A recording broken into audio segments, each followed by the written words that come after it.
রাসূল সাল্লাল্লাহু আলাইহি ওয়াসাল্লাম দুটি কবরের পাশ দিয়ে যাচ্ছিলেন। তখন তিনি বললেন, এই দুটি কবরে শাস্তি দেওয়া হচ্ছে, তাই কোনো বড় গুনাহের কারণে শাস্তি দেওয়া হচ্ছে না। একটা কবরকে সম্বোধন করে বললেন, এই কবরে শাস্তি দেওয়া হচ্ছে এই ব্যক্তি পেশাবের ছিটা থেকে বিরত থাকেনি, অর্থাৎ সে চাইলে পেশাবের ছিটা থেকে বিরত থাকতে পারত, কিন্তু সে এটাকে সহজ এবং সিম্পল মনে করেছেন। আরেক ব্যক্তির কবরের দিকে সম্বোধন করে বললেন, এই ব্যক্তি মানুষের গীবত করছে, সে নিন্দা করত মানুষের কাছে।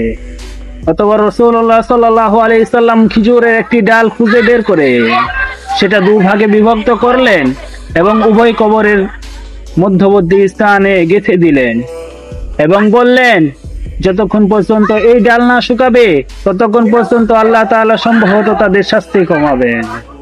ছোট গুনাহকে আমরা গুনাহ মনে করি না, আমরা এভাবে অবহেলা করে ছেড়ে দেই। আমাদের সকলের উচিত ছোট গুনাহ থেকে বেঁচে থাকা। আল্লাহ আমাদের সকলকে আমল করার তৌফিক দান করুক। প্রতিনিয়ত এই ধরনের হাদিস সম্পর্কে ইসলামিক ভিডিও পেতে আমাকে ফলো করুন।